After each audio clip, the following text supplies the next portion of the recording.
Welcome everyone to this webinar presented to you by Startup Paklaunch. We are here with Dr. Salman Ahmed, who is the Global Head of Macro and Strategic Asset Allocation at Fidelity International. Today we're going to be talking about the global macroeconomic situation and the US elections that are coming up. There's a lot of chatter about that. We'd love to know more about what potential directions the US economy, the global economy, and the overall sort of geopolitical situation the world can take in the coming year. With us, Dr. Salman, first of all, thank you so much for being part of the webinar. Thank you very much, Muzamil, and thank you to Ali for inviting me over. Really appreciate that. Let's start off. I believe you have a presentation just to set the tone of the conversation. Just give us a bit about the fundamentals of the macroeconomic situation as well as the US elections and what we can potentially expect. Perfect. No, thank you. So I'll take, as you said, the next few minutes just to set the scene. I have a few slides I can share to highlight some of the points. Let me share my screen.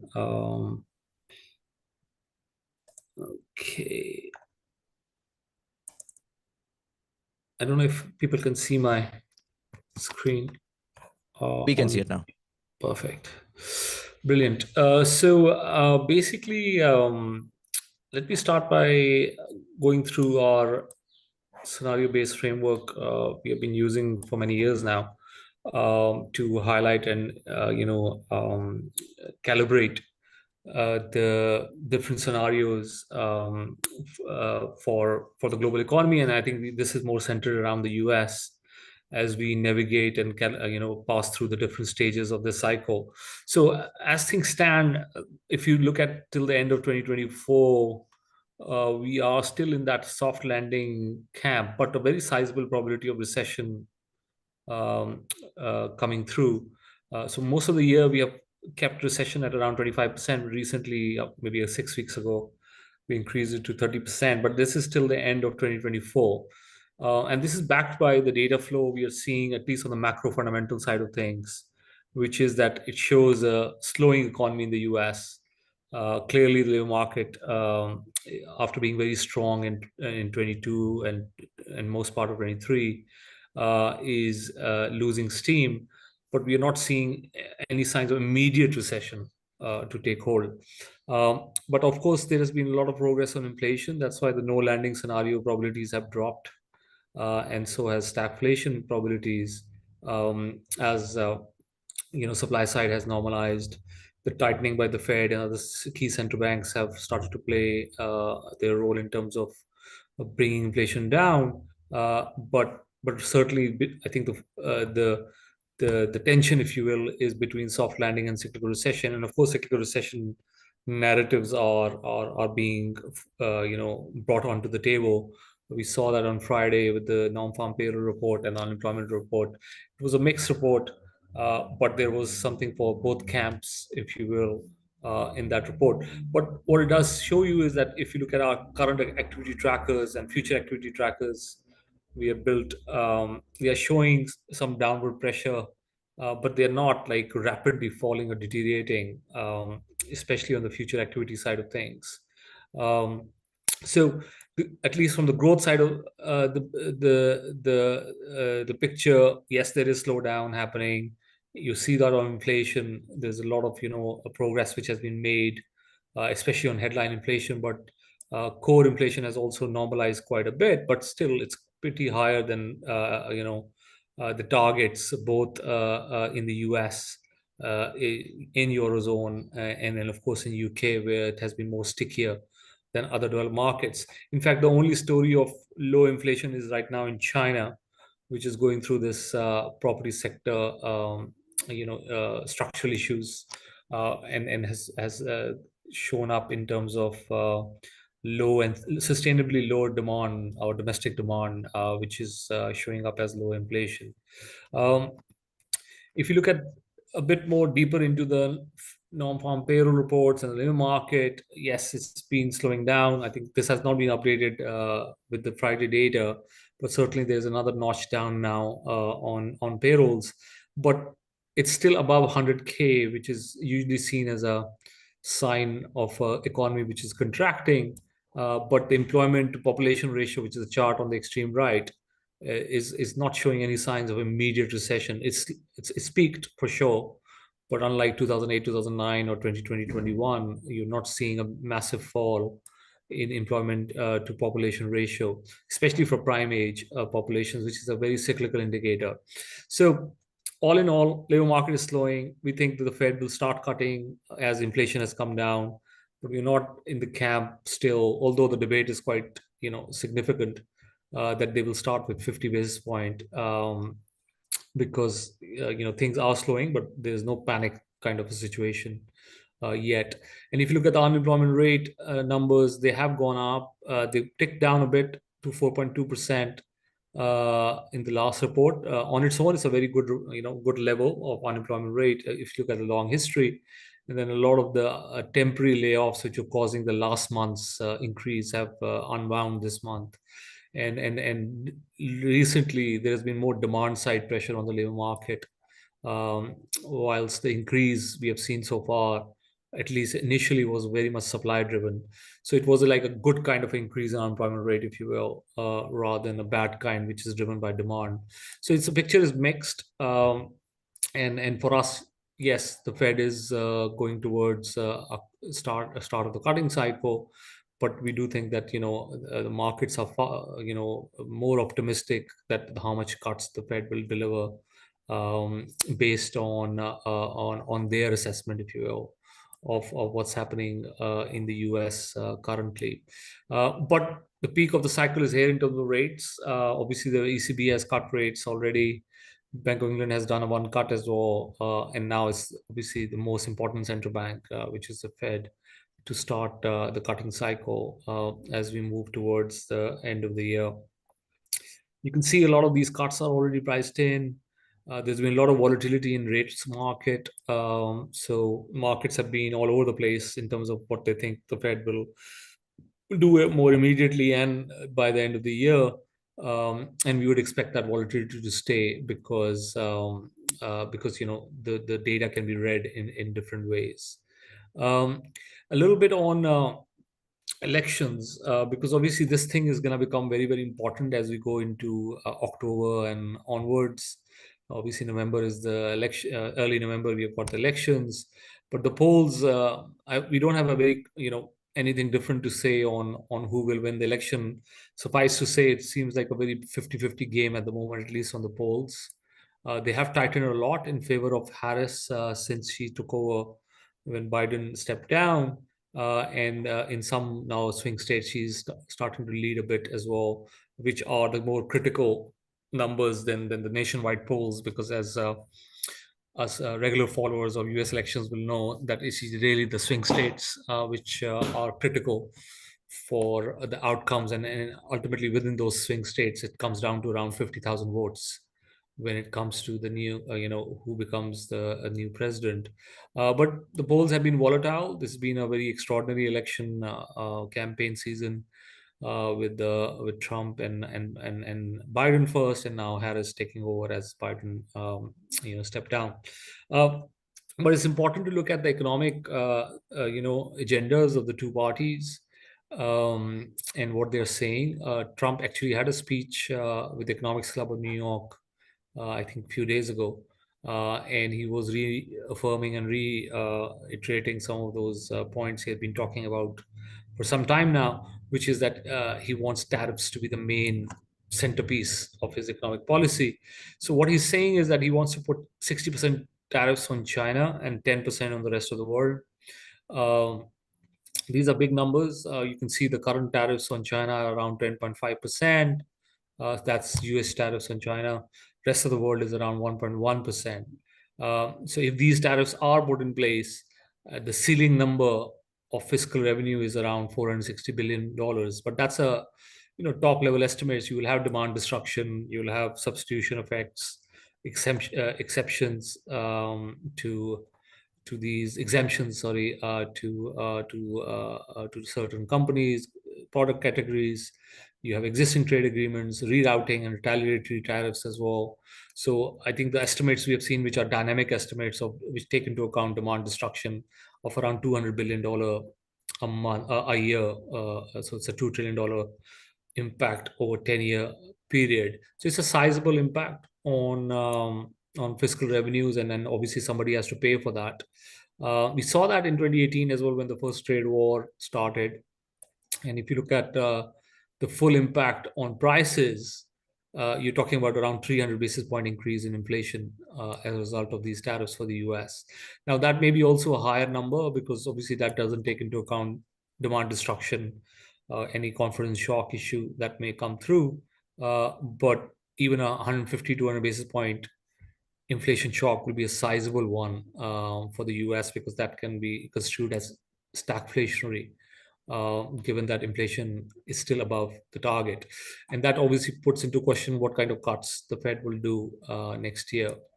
And then lastly, on growth front, you're looking at around 0.8 percentage point shock to GDP, 0.7 percentage point shock to capital stock. Now, these are, I would say, optimistic numbers because they assume no confidence shock to the economy. But that becomes quite complicated in terms of how tariffs are used. What is the relationship of the new administration with the Fed? What kind of pressure they put on the central bank to accommodate these policies? But unlike previous elections, there is a huge difference between these two parties, and obviously you see that on the social side of things as well. I'm sure people who have joined us from US can testify to that, how socially polarized the whole election is. But on economic policy as well, there is obviously a different implementation. But where they do agree is basically both these parties see China as an adversary. One probably sees that competition rather than a proper adversary. But their method to deal with China are different. Then they do agree on America First policy, so which is make in America, uh, insourcing, supply chain, reorientation, and bringing jobs back to the U.S. And then on social issues like immigration, obviously one is very different from other, reproductive rights as well. So those are the more social issues they do differ on a lot. But on economic policies, the underlying thrust of America First is not only Republicans, it's also to a certain extent Democrats. And then lastly, they all want to spend money. The fiscal deficit is around 6% plus in the US, likely to remain so, can go up to 7% plus if tax extensions are given or tax exemptions are given. That also, raises the long-term question of how US will pay off its debt, which has breached World War II type levels. So important elections in the sense of where we head in the next 5 to 10 years. Um, Obviously, U.S. relationships with the rest of the world, and then obviously the economic policy impact of tariffs if Trump wins, or tax increases in certain parts if Harris wins the elections. But so far, it's 50-50. It's very difficult to tell who's going to win, given the race has tightened a lot in some of these battleground states, which everybody is watching. So I'm going to end and pause here just to give you some sense of where we are thinking and how we are looking at the different factors as we go towards the end of the year. Thank you. Makes sense. You mentioned tariffs should Trump win, and you mentioned tax increases should Harris win. What's the impact? We understand the impact, particularly for the rest of the world, in terms of $200 billion of trade getting impacted. What would be the impact of tariffs on America and on the rest of the world? On taxes, sorry. So on America, as I mentioned, on inflation, we're talking about around 300 basis points or 3% increase in inflation. So that's a huge increase. And then around 1 percentage point reduction in growth. Again, it's quite a significant number. But the complexity is that how tariffs are put in. Are they put in stages? Are they part of this wider trade war? Are they used as a negotiation chip? What is the relationship between Trump and Fed? All those questions we yet don't know the answer to. And the rest of the world is, I think, China is probably the other side of it, in the sense like we saw that in 2018 as well. Chinese currency came under pressure. But different in China is that China is also grappling with domestic issues, domestic economic issues this time around. So it's a much more fragile economy than it was a few years ago. But they are obviously the major, vulnerable party if tariffs were to put in place. So it's inflationary for the U.S. It creates depreciation pressure for the rest of the world, and everybody loses on growth, if you will, if those tariffs are put in place. And do you expect these tariffs to exclusively stay around China, or do you potentially see them, being imposed on, let's say, Pakistan as well, which has a huge export to the US in terms of textile? So right now, what Trump is saying is 60% tariffs on China and 10% on the rest of the world. So that would include Pakistan as well, and that includes Europe as well. But there is some discussion on what legislative framework he will use to put that in place. Uh, China is much more easier because they can invoke the national security angle, but for the rest of the world, it's much more complicated, especially for Europe. But yeah, I mean, as Pakistan's largest trading partners, Pakistan should be quite worried, obviously, about these tariffs. Makes sense. The last time when Fed started hiking the rates, obviously we saw a lot of money getting wiped out of the market. Startups at the time in Pakistan were getting a lot of funding. A lot of them were caught off guard. They didn't realize why the money is not coming anymore, and so we've had a couple of really dry periods where the investor is generally extremely risk averse. Do you see that comfort coming back anytime soon now that you're talking about Fed cutting rates again and maybe some space being created there? I think on its own is the Fed cutting rates is a good news that the cost of money will start to come down. But we have to be careful about these recession risks, because if the Fed has overhiked, then it may be that they're doing it late. So, and that's a big debate right now, that they're starting, but they may be starting too late. Especially if the labor market is certainly getting into far more pressure than in the months ahead, than the Fed was thinking. So I think that tug of war will continue between growth and rates. In terms of the the venture capital scene itself, yes, obviously the inflation shock, and the rate hike by Fed affected them, but it was also a case of a bubble type situation in some of those asset classes. But still, we see a lot of money capital chasing certain ideas like specific AI ideas. You can see that investors have become more nuanced about cash flows and earning potential rather than promises, right? And that's because rates are higher now than they were pre-pandemic. So we would expect a more nuanced, and good ideas, if they're strong, they will always come through. But yeah, capital is not available for everyone. That's for sure. Makes sense. And in terms of, let's say, the US stock market, is that a good place to invest in right now? Um, So we have been our cross asset teams have been positive equities, and because of the soft landing kind of views, but they have been very concentrated. So this year, S&P is up double digits, so that's mostly because of few stocks. So that has been a very extraordinary development where only few stocks are now driving the US equity market. There are structural changes also happening, that a lot of companies are no longer coming to the public's listed side. Like the average age of a company before it gets listed is now 12 years. It used to be 4 years in 1999, for example. A why lot do you of the think that's company, happening? that's a lot to do with private equity becoming a much bigger asset class. It has its pros and cons. So uh, you know private space has become, or private assets have become much more bigger compared to previously, if you will. And there are some advantages in you know, for of that for investors, but they also lose liquidity if they can't sell their stakes right immediately. So there's always some trade-off, but that trend is continuing for sure. Makes sense. You mentioned the US debt, and there are a lot of people ringing alarm bells about a $35 trillion debt that seems to be impossible to get rid of. Um, how do you how do you imagine potentially a way out for the US? You mentioned, how would they potentially pay it back with a 6 to 7% fiscal deficit? That seems to continue to increase, right, in the future as well. Does that worry you guys? Look, US has the advantage of being a reserve currency, so that's obviously a massive advantage they've got.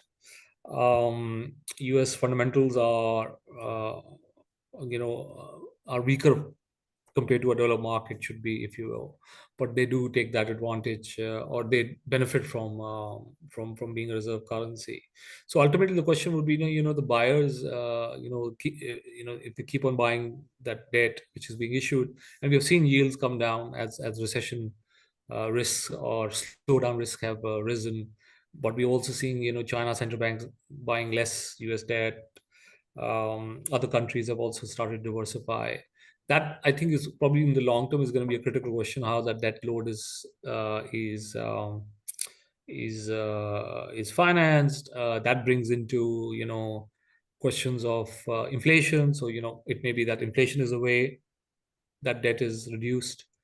um, then you have productivity gain story. I mean, AI gets a lot of focus on, that would that help massive increase in productivity. um, and then thirdly is demographics. Of course, there's aging population. What happens to immigration, for example, because immigration has been massively positive to block that gap of demographic profiles of some of these developed countries.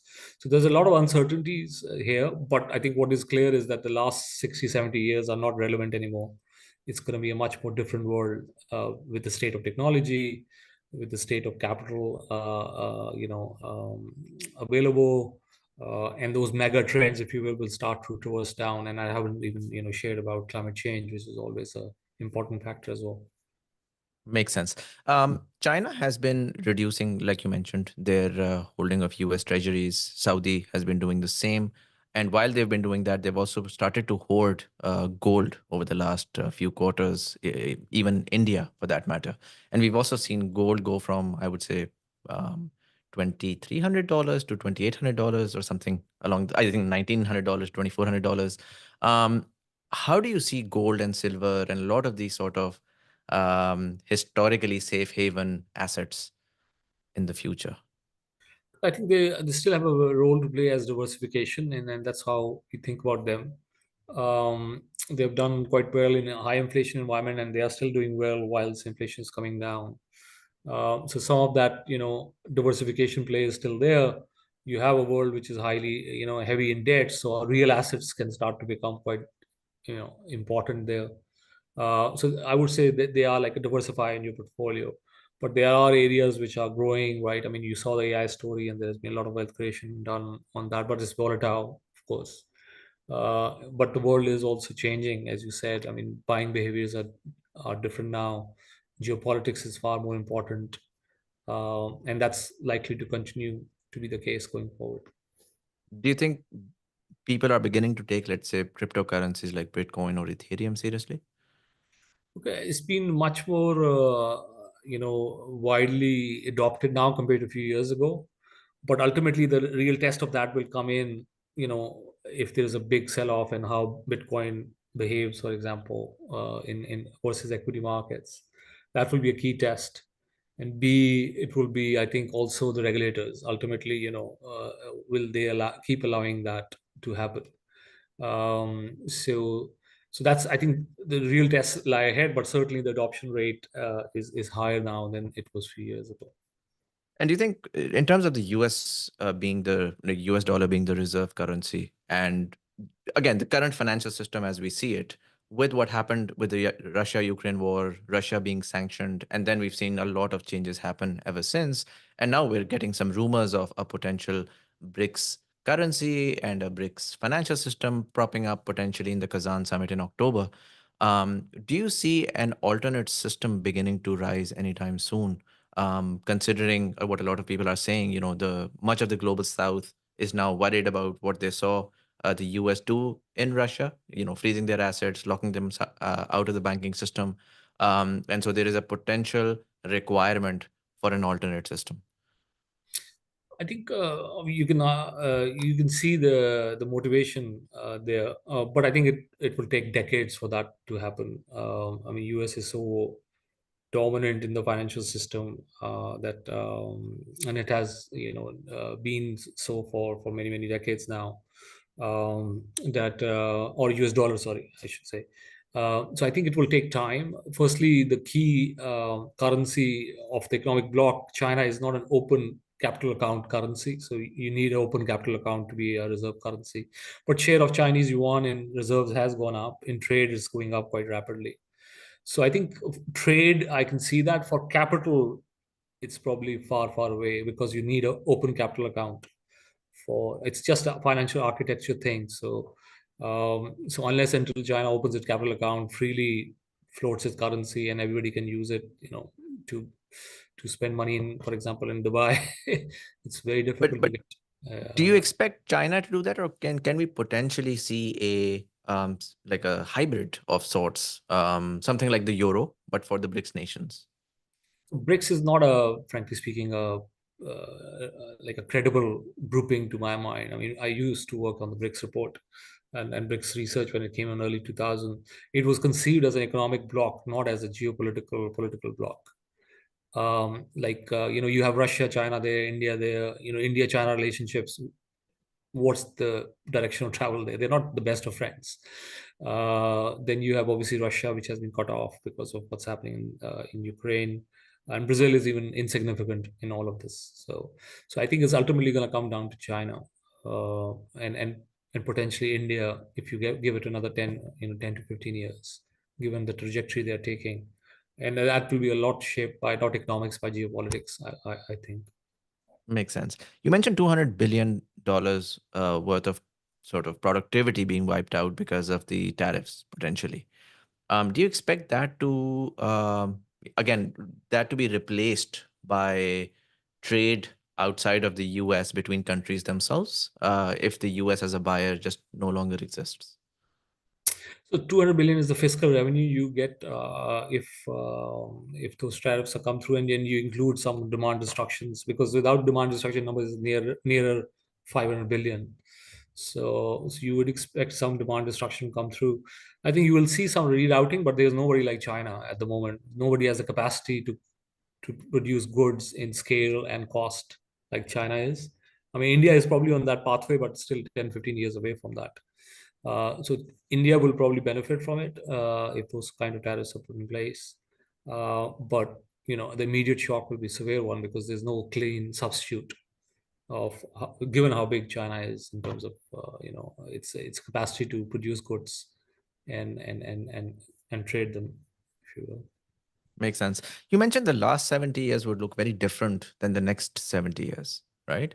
And if I were to ask you to sort of imagine, let's say 10, 15, 20 years from now, do you see again essentially two poles between China and the US? Do you see regions clubbing together? Let's say, if I were to look at, let's say, Asia, you could take Middle East and North Africa as a $5 trillion economy. You could take South Asia as a $5 trillion economy, and then you could take ASEAN as a $5 trillion economy. So essentially, would those regions be trading blocks that could essentially work around each other? Or do you see I mean, what's the image of the future that you get, considering that the European demographics are not that optimistic. They've got an aging population, productivity is not increasing very rapidly, and they're not very open to immigrants as well, so they're gonna have to face that as well. There are a lot of changes happening in the financial system that's going to impact the US. And so potentially we're going to see, one way or the other, once the shock happens, the world has to balance itself out. Post that balance, what does the world look like to you? I think I think we are stage one of that recalibration, if you will. I think there was yesterday there was an op-ed by Richard, I think Richard Burns, sorry, Richard Burton and I think William Burns, the CIA and the MI6 chiefs.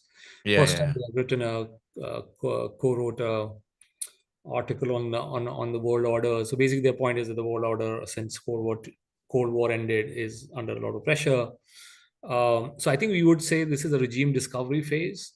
But yes, these economies are now, compared to the last time you had these big upheavals, you have more bigger economic blocks. There's a bigger difference between the age profiles of this economic bloc, and the world is far more globalized as well. Like, second generation, third generation immigrants. But then there is also this native versus immigrant tension, which is, I mean, you saw that in the UK recently. So we would expect those things. We have to pass through those things first. You would expect your, generational tensions to rise, and it is already happening. So I think that's probably the pathway. I think in terms of how it recalibrates, our question would be whether there's a hot war somewhere, or it turns into an economic cold war, which already is starting to take shape between US and China, as restrictions and national security based legislations are coming through. So capex in defense is going to be needed. Climate change may play a bigger role. What if a big population center gets affected by a big event in climate change? So those are big unknowns, but I think the stability we have enjoyed, because of relative stability we have enjoyed, is probably behind us.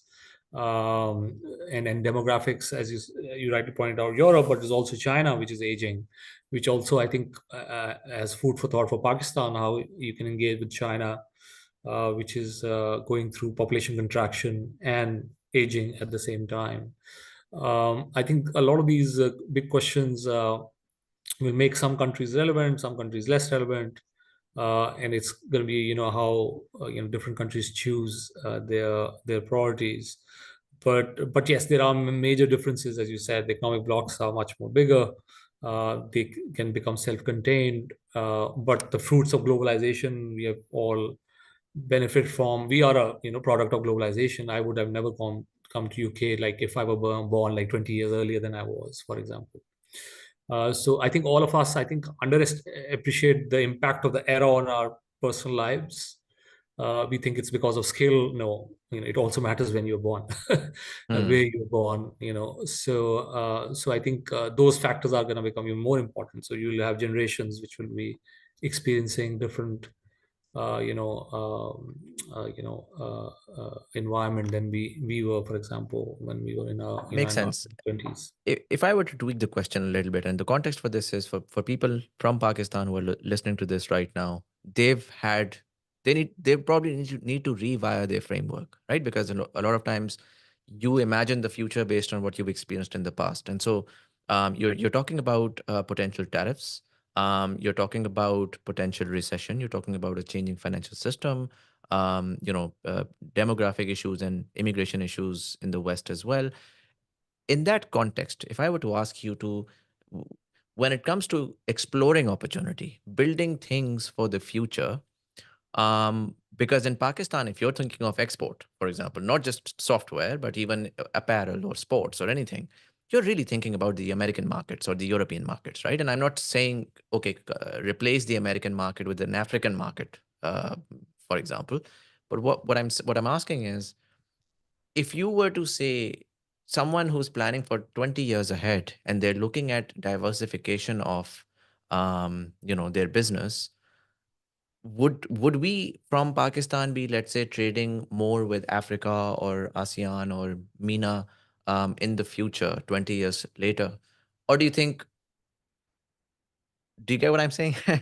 Is it, The trends, are we yeah. going from globalization to completely disconnected, sort of chaotic world, or are we going towards micro blocks and them trading within themselves and then trading between blocks?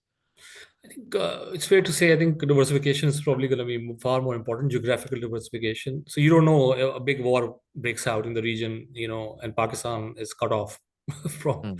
because it has to take a seat, right? I mean, there's low likelihood, but still, I mean, this is not a zero probability events now. Um, so yes, diversification is important. I think And also, I think if you look at Pakistan's trade structure, is pretty odd. Your biggest trading partner is very far away from you. Usually, your biggest trading partners are close to you. So, you have Right. 2 billion plus population centers sitting China, India, and so somehow we have not penetrated them for various reasons. One can understand when you Right. do the details, but that's economy growing at 8%. The other economy is already quite big in terms of level terms, but their wages have gone up, so labor is quite expensive. So those are massive opportunities. And as you said, MENA is there, Africa, and then Central Asia. Uh, Right. so I think these are the consumers of the future. They are the younger populations. And if, for example, developed world stops immigration, relies more on AI to insource, jobs on services, which probably affects Pakistan less, affects, I guess, India more. Mm. But certainly robotics and 3D printing, that means they don't need your manufacturing. So I think we are exposed to these massive technological changes. But the question for us would be, how do we utilize those trends which are closer to home? Um, and as you said, the regional block situation, if it starts to arise, we've already seen India tourists being a very dominant force in the world right now. So these are happening within our lifetimes. They are happening within few years. So this is not like a long-term story. This can happen more rapidly than people think. So Makes sense. diversification is critical, I think, I would say. Yeah. Makes sense. And this is going to be my last question, and then we're going to move to the audience. But you mentioned manufacturing coming back to the US, and a lot of people really sort of when Trump goes out and he talks about, we need to uh, bring back jobs to America, we need to bring back manufacturing. A lot of people have a very old framework, so they're thinking, workers are going to go in the factories and going to start building things, which doesn't make a lot of financial sense. The cost is just too high. But then when you sort of add AI and robotics into it, a lot of what we're seeing now with electric cars and the way that they're being made with absolutely no human intervention, it seems to me like we're now going towards a world where manufacturing will essentially go back to the first world, driven by these sort of automated factories. Do you see that as a massive game changer over the next 10 years in the sort of developed world? Um, you know, uh, by essentially for the US, the biggest deficit is a lot of what they import, and if they can sort of replace that with local manufacturing, that would actually help the economy a lot. What would your thoughts be on that? Look, I think that's a big question on how the scope of technologies progress. There are obviously, there's quantum computing as well in the pipeline. Mm. Um, so, uh, so all these factors, as to your point, means that self-dependence and self-reliance becomes easier to do and cheaper to do. Every country will start to think about itself, and I think that's probably the world we are going towards. So that's something to think about, I guess, as you're thinking about your businesses. As you go towards one stage of the business size to another stage, you have to think about, as I said, diversification, capital linkages. But yes, these are technologies which are not science fiction anymore. They are like in progress, in play, and potentially will be supercharged by government interventions. Because I think this is a myth, unfortunately, because of the multilateral agencies, which think that markets are the only driver of capital, that governments don't have a role to play. Governments actually have a very big role to play. Internet was a government, U.S. government technology. Silicon Valley's foundations were in space race. It wasn't like somehow somebody said, "Oh, I'm a entrepreneur."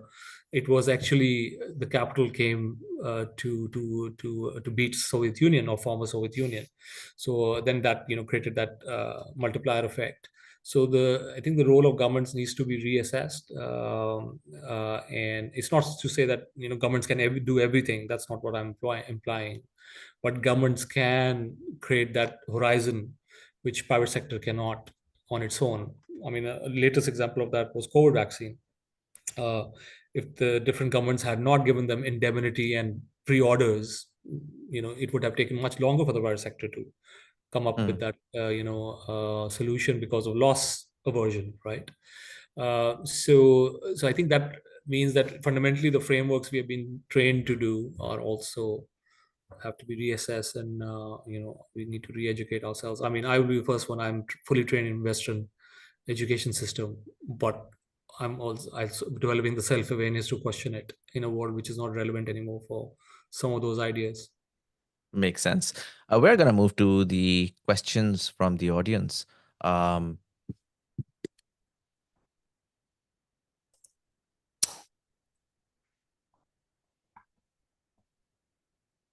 Ali, are we taking the questions from the chat or are we Yeah, taking them on yeah, stage? just you can just read from the chat. Okay.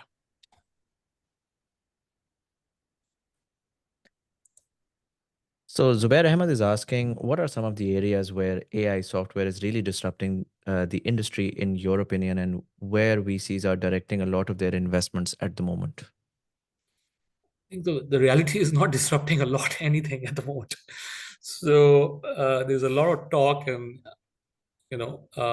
expectation here, and anybody who uses ChatGPT can tell that this is a powerful, or other versions of it.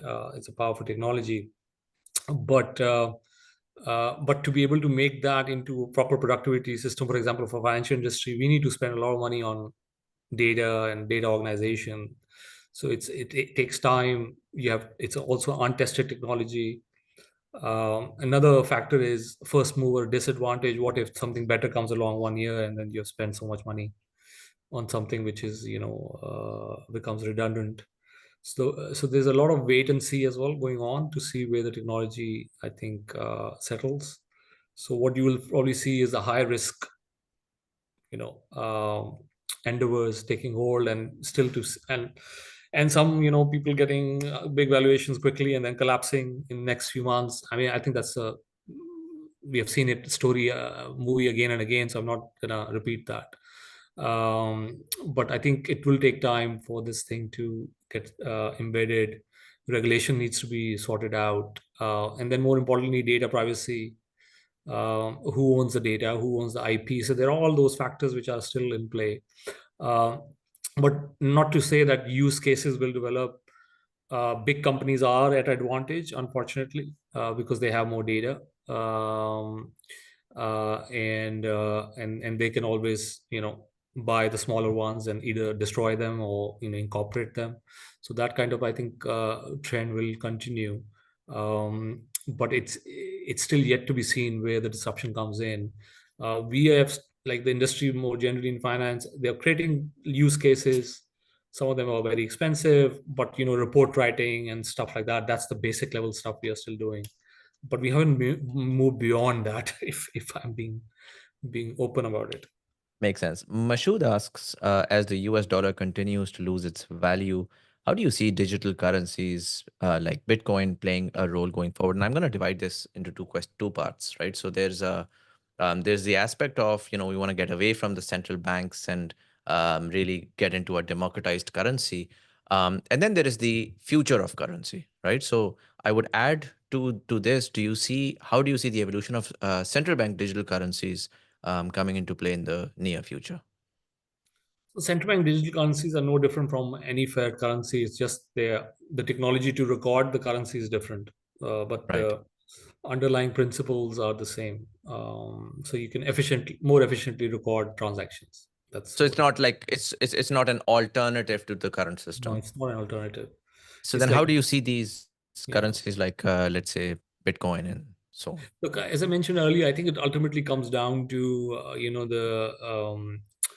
the appetite of regulators to clamp down on them, and it will also come down to the intrinsic value of these alternatives, right? I mean, like for example, gold is a physical asset, right? Now, if you can't use Bitcoin to settle your tax liabilities, then it brings that conveniential question into play. So regulation, I think, matters here. Some of these countries, for example, smaller countries who are exposed to capital outflows will ban Bitcoin because it's a leak in their systems, if you will. So ultimately, I think it's a matter of what the U.S. regulation comes through as. So far, they have, I think, shown, because they are pro private sector innovation, they are, I think, showing a positive um, mindset towards it. But if it becomes a problem, it's not gonna Last too survive. long. Yeah, exactly. Right. Asfandyar Farooq asks, what would you say would be the single most effective catalyst slash intervention that the government must focus on for Pakistan to become more globally competitive in terms of exports? I think there are multiple factors there. I think economic stability is the main one. I think we go through these boom bust cycles. Hopefully, this is probably the last one, but but that means structural reforms have to take place. So I think the short-term economic stability is one. Secondly, I think unfortunately some of the ideas I get exposed to when I go to Pakistan are the same ideas which I've been listening to over the last 30 years now. But the world has changed, and those ideas are actually assuming that globalization continues, but that's not true. Globalization is worsening. So I think the regional, as you said, regional block ideas, connecting foreign policy with economic policy, I think, and then private sector playing a role to enhance national interest, or whatever the definition of that is, probably going to be needed. I think imports have to be discouraged in Pakistan, especially consumption imports. We just can't afford it. I mean, Mm, uh, those are tough decisions, but I think it's more of a question of not being short of ideas. I think the question is also a political will and the will of private sector to take right. some of that pain, to be able to make that long term gain, if you will. Yeah, is that the last crisis enough? I think it remains to be seen whether we need another one to really shake Right. the mindsets, if you will. Makes sense. What would you advise to young IT founders or entrepreneurs, and both in terms of startups and or IT services? Um, should they be focusing on MENA, European Union, or the US? They don't have, considering they don't have enough resources to be diversifying right now. I think my basic idea is that because of AI, a lot of the IP is also now available. Before, I think it shuts down. I think we should take full advantage of it. I don't see how this open IP will be available for everyone free of cost, right?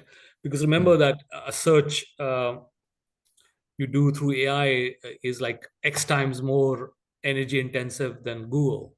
So if you have water shortages, you have energy constraints, these countries may start putting, doors or, or barriers on it. We may not be there initially, but, things, if things become scarce, that's what an economist will do. They'll say, put a price on it.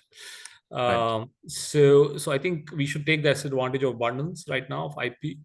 And I think my thinking is that rather than talking about the next big ideas, there are not a lot of big ideas, new big ideas, which are come from Pakistan. Let's be honest about it. Mm, Uh, I think the question is, where do we sit in the value chain? So I think the value chain is being able to deliver those technologies in a cheaper manner, and if you can work on the quality and sustainability, then you can tap in the markets, as you said, in Africa, MENA, Central Asia. Pakistan has a lot of digital banks, for example. Why aren't we selling that software to other countries? right. Pakistan has excellent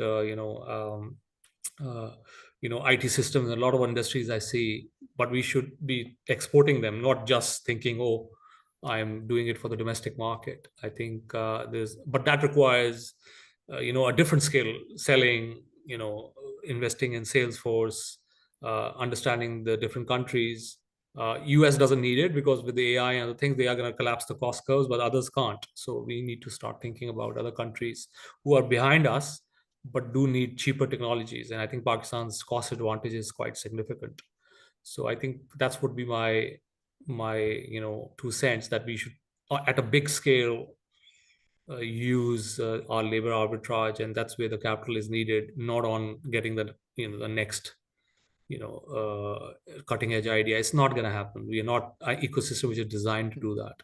Do you think the labor arbitrage model still exists for in today's day and age? I mean, what I'm trying to understand is, we've heard the India story, and I agree with you.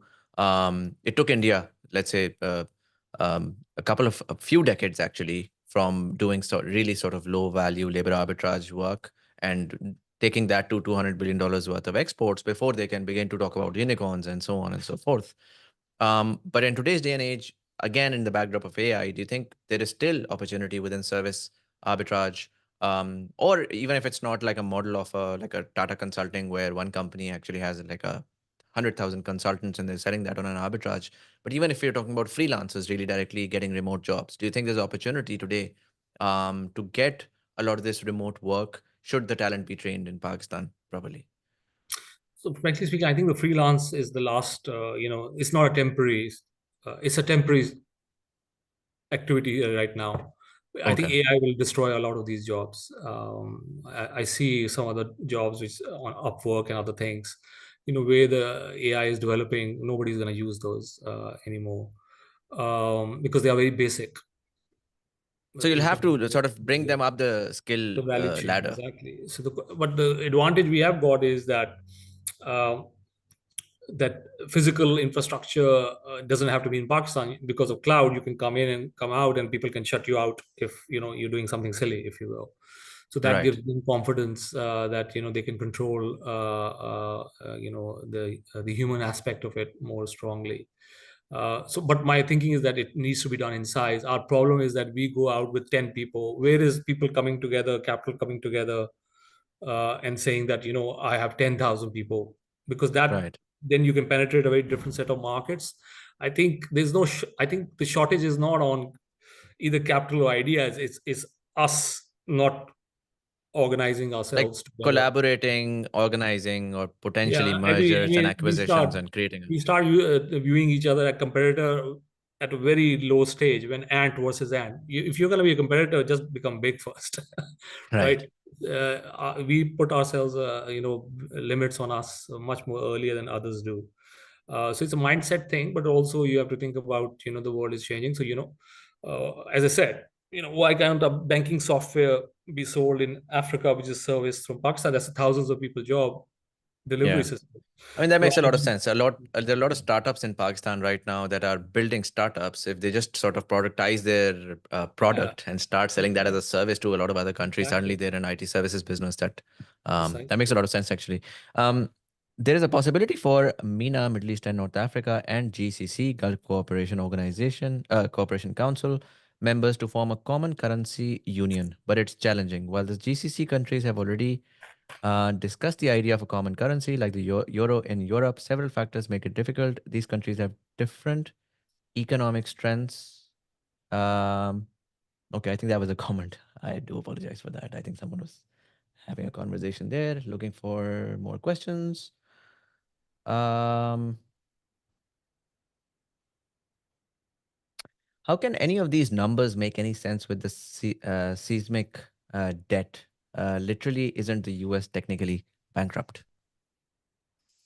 Um, I mean, if you can keep on paying your debt, interest rate, then you're fine. But the problem is that the debt interest rate burden is going up. It's becoming bigger than defense spending, for example, and then you have the aging population, Medicare, and other non-discretionary spending, which will become even bigger share of your total spending. So I think the balance will need to be happen. I think it's not probably an immediate issue, but certainly I think is a long-term issue, and that's why I said AI, productivity gains, and everything else will important, and inflation, because you can earn higher inflation and take the debt load down as well, and that's why we think one of the reasons why U.S. inflation will become more volatile and become on average higher than we have experienced for the last 20 years. But that's going to be the most important macro question for the next 5-10 years.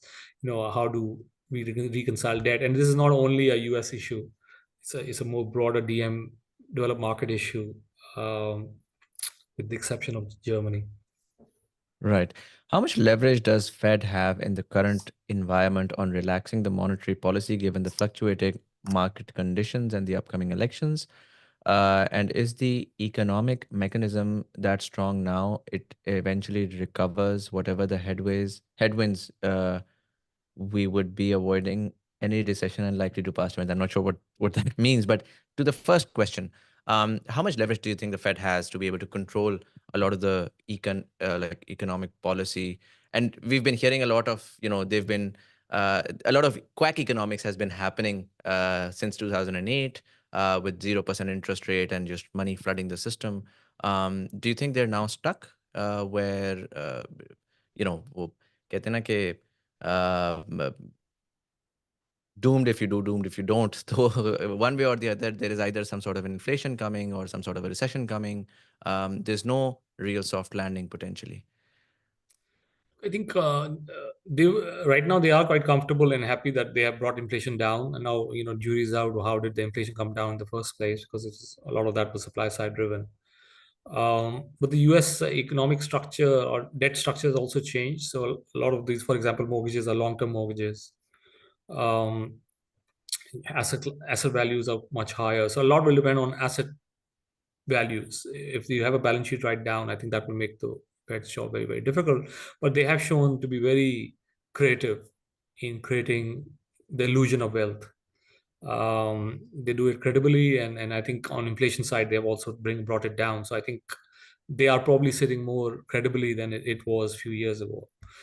I think the biggest question for the system, not only the Fed, will be how to resolve debt. And I think there's a lot of I think conversation on it, but obviously not publicly, of course. But that's the biggest question. How are we gonna solve this high debt issue without going into a massive balance sheet write down of your homes, of your stocks, everything else, and which will be very socially painful, of course, to do. Makes sense.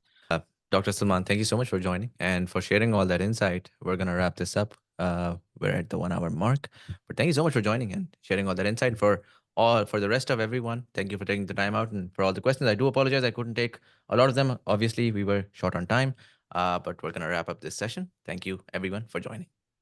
Thank you. Thank you.